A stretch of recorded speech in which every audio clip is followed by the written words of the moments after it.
Laptop কম্পিউটারের desktop স্ক্রিনে app কিভাবে নিয়ে আসে। তো ফ্রেন্ডস, দেখতে পাচ্ছেন এখানে কিন্তু আমার অনেক অ্যাপ আছে। এখানে দেখুন অনেক কিন্তু অ্যাপ্লিকেশন আছে।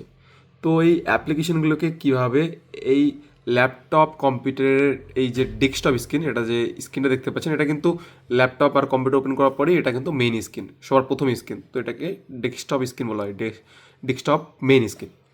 তো এখানে কিন্তু অনেক অ্যাপ্লিকেশন আমার দেখাচ্ছে।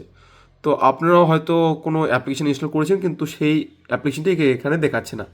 তো কিভাবে সেই অ্যাপ্লিকেশনটিকে এই ডেস্কটপ স্ক্রিনের যে মেইন স্ক্রিন আছে সেই মেইন স্ক্রিনে নিয়ে আসবেন। তো এখানে দেখুন আমার কিন্তু ইনস্টাগ্রাম আছে, হোয়াটসঅ্যাপ আছে। আমি চাইলে কিন্তু এখানে ফেসবুকটাকেও নিয়ে আসতে পারবো, কারণ আমার ফেসবুকও কিন্তু আমার ল্যাপটপের মধ্যে ইনস্টল আছে। তো আজকের এই ভিডিওতে আমি এই প্রসেসটি দেখাবো, আপনারা কীভাবে যে কোনো অ্যাপ্লিকেশনকে আপনাদের ল্যাপটপ কম্পিউটারের এই ডেস্কটপ স্ক্রিনে নিয়ে আসবেন। তো এর জন্য আপনাদের ভিডিওকে স্টেপ বাই স্টেপ শেষ পর্যন্ত দেখতে হবে। ভিডিওকে আপনার শেষ পর্যন্ত দেখলে আপনারা খুব সহজেই আপনাদের ল্যাপটপ কম্পিউটারের এই ডেস্কটপ স্ক্রিনে যে কোনো অ্যাপ্লিকেশনকে নিয়ে আসতে পারবেন। তো চলুন ফ্রেন্ডস, আজকে এই ভিডিওটি শুরু করা যাক। তো ল্যাপটপ কম্পিউটারের এই ডেস্কটপ স্ক্রিনে কোনো অ্যাপ্লিকেশনকে নিয়ে আসার জন্য সবার প্রথমে আপনাদের ল্যাপটপের মধ্যে এরকম একটি স্টার্ট অপশন থাকবে, এরকম অবশ্যই থাকবে আপনাদের উইন্ডোজের ল্যাপটপে। এখানে ক্লিক করবেন। এখানে ক্লিক করার পর আপনাদের ল্যাপটপ কম্পিউটারে যত ইনস্টল অ্যাপ আছে সব অ্যাপ কিন্তু এখানে দেখতে পাবেন।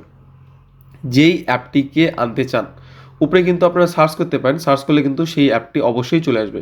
তো যেই অ্যাপটিকে নিয়ে আসতে চান সেই অ্যাপটি যদি এখানে খুঁজে না পান, নিচে অ্যাপ এরকম করে থাকবে, যদি না পান তাহলে এখানে সার্চ করবেন। ওকে, সার্চ করলে কিন্তু সেই অ্যাপটি এখানে চলে আসবে। তো লেট সাপোজ আমি এই ফেসবুক অ্যাপ্লিকেশনটিকে এখানে নিয়ে আসবো। এখানে কিন্তু ফেসবুক অ্যাপ্লিকেশনটি কোথাও নেই। তো এই যে দেখতে পাচ্ছেন এখানে কিন্তু ফেসবুক অ্যাপ্লিকেশনটি আছে। তো এই সোশ্যাল মিডিয়াতে কিন্তু হোয়াটসঅ্যাপ আছে, ফেসবুক আছে, টেলিগ্রাম আছে, ইনস্টাগ্রাম আছে। তো আগে আমাকে এই সোশ্যাল মিডিয়াতে ক্লিক করতে হবে।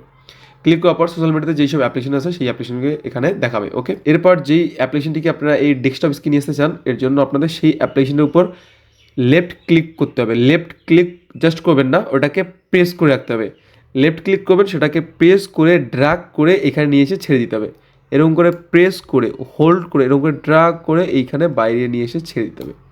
ছেড়ে দিলেই সেই অ্যাপ্লিকেশনটি কিন্তু এই ডেস্কটপের স্ক্রিনে চলে আসবে। খুবই সিম্পল প্রসেস।